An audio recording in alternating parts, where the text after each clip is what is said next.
Цэнгэлийн ихнэр галзуурчээ. Хэн ч гэсэн шөнийн харанхууд хүмүүсийн эвгүүд ус сонсоод айж сандан шүү дээ. Цэнгэлийнхийг бор хончийн аманд буусан шин ийм гэж хэлэх аргагүй. Үл мэдэгдэх дуу гэрээг нь тойроод нар бүрүү эргэж сонсогдсон ажээ.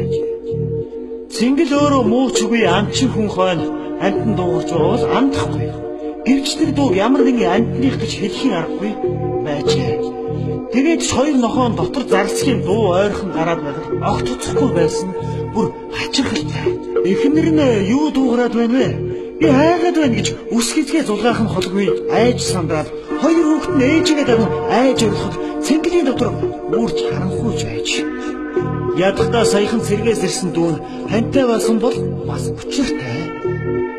Гэтэл тэр гэрээ барьсны дараа хаваржаан дээрээс адууга олж ир гэж тушаал өгөөд явуулчихсан байдаг.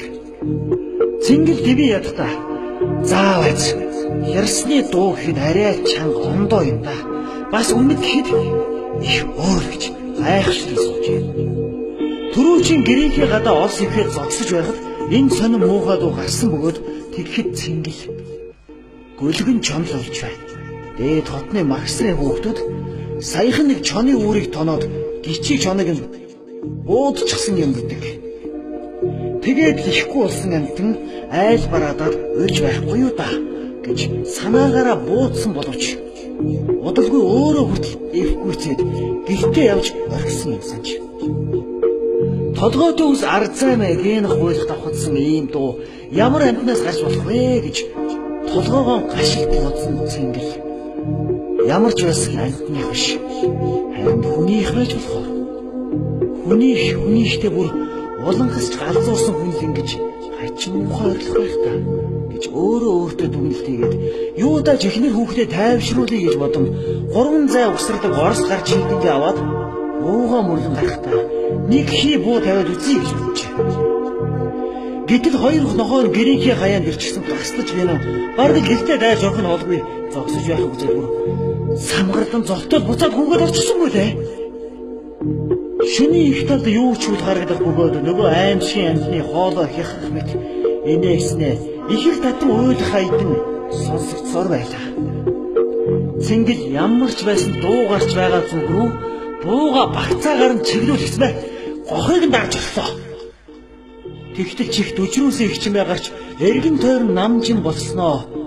Гэнэт харанхуйн дундаас хагас галзуу илий болоо гэмээр хүний дуу.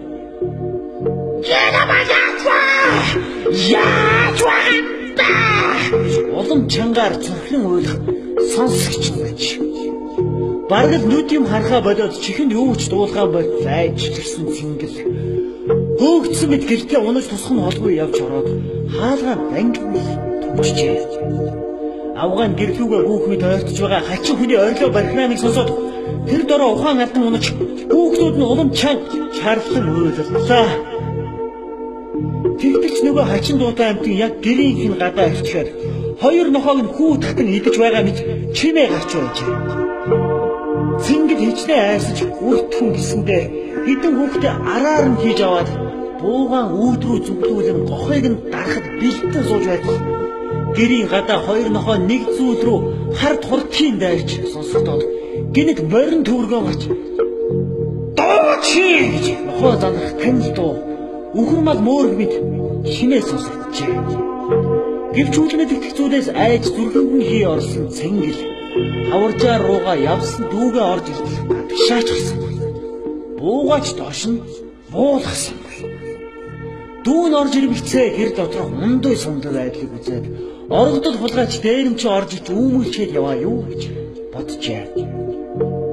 Цэнгэл авгаагаан ус цацсан сэргээ хоорондоо чамд ямар нэг хачин хүний дуу сонсогдсонгүй юу гэж асуусан байна. Дүүн надад одоо юу ч сонсогдсонгүй. Харин гэрийн ойролцоо ирж явхад таны буу дуугч мээрсэн. Би надад л дохиогч байгаа юм байлгүй дээ гэж бодсон шүү дээ гэж хэлсэн байна.